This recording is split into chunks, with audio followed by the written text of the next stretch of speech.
ഇവരിപ്പോൾ അധ്യാപകർ എന്ന് പറയുമ്പോൾ തന്നെ അതിൻ്റെ ഒരു പ്രശ്നം ഒരു 35-40 വയസ്സിനകത്തുള്ള, അതായത് പുതിയ തലമുറയിൽപ്പെട്ട ആളുകളാണ് അവരും. അതുകൊണ്ട് തന്നെ ഈ ലഹരിയുടെ ഭാഗമായി വന്ന ഒരു തലമുറയുടെ ഭാഗം കൂടിയാണ് ഈ അധ്യാപകർ എന്ന് പറയുന്നത്. അവർക്ക് അമിതമായി പണം കിട്ടാനുള്ള ഒരു സോഴ്സ് എന്നുള്ള നിലയിൽ ഇപ്പൊ സ്കൂളിൽ വർക്ക് ചെയ്യുമ്പോൾ കിട്ടുന്ന മാന്യമായ ശമ്പളം ഒതുങ്ങി ജീവിക്കാനേ പറ്റത്തുള്ളൂ.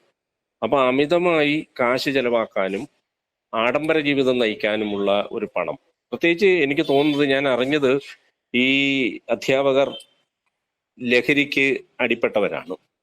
അപ്പൊ ഏതെങ്കിലും സാഹചര്യത്തിൽ ലഹരി ഉപയോഗിച്ച് ആ ലഹരിയിലേക്ക് മാറുമ്പോഴാണ് ഇതിന്റെ ഒരു വരായിക ബോധ്യപ്പെടാതെ തന്നെ ഇവർ ഇത്തരത്തിൽ പ്രവർത്തിക്കുന്നത്. അപ്പൊ ഇവരും ഇതിന് ഒരു പരിധിവരെ അഡിക്റ്റഡ് ആണ്. അതുകൊണ്ട് തന്നെയാണ് അവരതിനകത്ത് വരുമ്പോൾ പ്രത്യേകിച്ച് സ്ത്രീകൾ ലഹരിയിലേക്ക് ഒരു അഡിക്ഷൻ ടെൻഡൻസിയിലേക്ക് പോയാൽ പുരുഷന്മാർ അഡിക്ഷൻ ടെൻഡൻസിയിലേക്ക് പോകുന്നതിനേക്കാൾ വളരെ പെട്ടെന്ന് ആ അഡിക്ഷനിലേക്ക് വഴുതി വീഴുന്നത് സ്ത്രീകളാണ്. അത് ശാരീരികമായിട്ട് പുരുഷനും സ്ത്രീയും തമ്മിലുള്ള ഒരു ശരീരഘടനയുടെ ആന്തരികമായ പ്രശ്നങ്ങൾ ഉൾപ്പെടെയുള്ള കാര്യങ്ങളിൽ പെട്ടെന്ന് അഡിക്ഷനിലേക്ക് പോകുന്നത് സ്ത്രീകളാണ്. പിന്നെ സ്ത്രീകളാകുമ്പോൾ ഇവരെ പെട്ടെന്ന് സംശയിക്കത്തില്ല എന്നുള്ളൊരു ആനുകൂല്യം കൂടി ഇവരുടെ ഈ ലഹരി വ്യാപനത്തിന്റെ പിന്നിലുണ്ട്. പെട്ടെന്ന് ഇപ്പം ചെറുപ്പക്കാരെ സംശയിക്കുന്നവരല്ലേ, ആൺകുട്ടികളെ സംശയിക്കുന്നത് പോലെ പെൺകുട്ടികളെയോ സ്ത്രീകളെയോ സംശയിക്കില്ല. കാര്യമായ ഇൻഫർമേഷൻ കിട്ടുമ്പോഴാണ് പോലീസോ എക്സൈസോ ഇവരെ ഒന്ന് വാച്ച് ചെയ്യുകയോ, ഇവരെ ഒരു പരിശോധന തന്നെ നടത്തണമെങ്കിൽ കൃത്യമായ ഒരു തെളിവിന്റെ അടിസ്ഥാനത്തിൽ ചെയ്യും. ആണുങ്ങളാണെങ്കിൽ ഒരു പരിശോധന വേണമെങ്കിലും നടത്താം, കിട്ടിയാലും കിട്ടിയില്ലെങ്കിലും പ്രശ്നമില്ല. പക്ഷെ സ്ത്രീകളെ അത്തരത്തിലൊരു പരിശോധന നടത്തുമ്പോൾ വ്യക്തമായ ഇൻഫർമേഷൻ കിട്ടിയിട്ടേ നടത്താൻ പറ്റൂ. അതൊക്കെ ഇവരുടെ ഇത്തരം സ്ത്രീകളുടെ ലഹരിയുമായി ബന്ധപ്പെട്ട് പോകാനുള്ള ഒരു പഴുതായിട്ട് അവർ കാണുകയാണ്. സർ പറഞ്ഞതുപോലെ തന്നെ അത്രത്തോളം ആശങ്കയുണ്ടാക്കുന്ന ഒരു സിറ്റുവേഷനിലൂടെയാണ് നമ്മൾ കടന്നു പോകുന്നത്.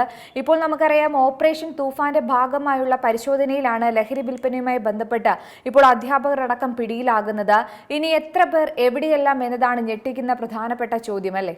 അല്ല, ഇത് ഗൗരവമായിട്ട് ആഭ്യന്തര വകുപ്പ് മന്ത്രിയും ഈ തൂഫാൻ എന്ന പേരിൽ വളരെ ശക്തമായി നടക്കുന്ന ഈ ലഹരി വേട്ട ഗൗരവമായിട്ട് ഇത് കാണേണ്ടതാണ്. അപ്പൊ ആദ്യം നമ്മളിപ്പോ ഇത്രയും കാലം നമ്മൾ ശ്രദ്ധിച്ചുകൊണ്ടിരുന്നത് കുഞ്ഞുങ്ങൾ ഇതിലേക്ക് പോകുന്നുണ്ടോ എന്നാണ്. അപ്പൊ അതുപോലെ തന്നെ ഈ അധ്യാപകർ ഇത് ഉപയോഗിക്കുന്നവരുണ്ടോ, അതിന്റെ ഒരു കാര്യമായ പരിശോധന എല്ലാ മേഖലയിലും, എയ്ഡഡ് സ്കൂൾ ആണെങ്കിലും ശരി, അൺഎയ്ഡഡ് സ്കൂൾ ആണെങ്കിലും ശരി, ഈ അധ്യാപകർ വർക്ക് ചെയ്ത BRC പോലുള്ള സ്ഥാപനങ്ങളിലാണെങ്കിലും ശരി, അത് പോലീസിന്റെ ഇന്റലിജൻസോ വളരെ കൃത്യമായ ഒരു കണക്ക് ഇതിനെപ്പറ്റി എടുക്കേണ്ടിയിരിക്കുന്നു. ഇത്രയും കാലം കുഞ്ഞുങ്ങളെയാണ് ശ്രദ്ധിച്ചുകൊണ്ടിരുന്നത്, അധ്യാപകരെ ആരും ശ്രദ്ധിച്ചിട്ടില്ല. നാമമാത്രമായിട്ട് ചിലപ്പം പുകവലിക്കുകയോ മദ്യപിക്കുകയോ രഹസ്യമായിട്ട്, പക്ഷെ അതിന്റെ ഒരു കടത്തുമായി ബന്ധപ്പെട്ട് അധ്യാപകരെ ഇതുവരെ പിടിച്ചിട്ടുള്ളത് വളരെ അപൂർവമായിട്ടാണ്. അപ്പൊ ഇത് വളരെ ഗൗരവമായിട്ട് കാണണം. നമ്മുടെ ഒരു 2.5 ലക്ഷത്തോളം അധ്യാപകർ എയ്ഡഡ് സ്കൂളുകളിൽ തന്നെ വർക്ക് ചെയ്യുന്നു. സർക്കാർ ശമ്പളം പറ്റുന്നവർ 2.5 ലക്ഷത്തോളം ഉണ്ട്. അൺഎയ്ഡഡ് സ്കൂളുകളിൽ പ്രവർത്തിക്കുന്നവരുണ്ട്. അപ്പൊ ഈ അധ്യാപകരെ കൂടി ആദ്യം അവരാണ് മാതൃകയാവേണ്ടത്. അവരെ പറ്റി ഒരു ഇന്റലിജൻസിൽ കാര്യമായ ഒരു പഠനം നടത്തേണ്ടിയിരിക്കുന്നു.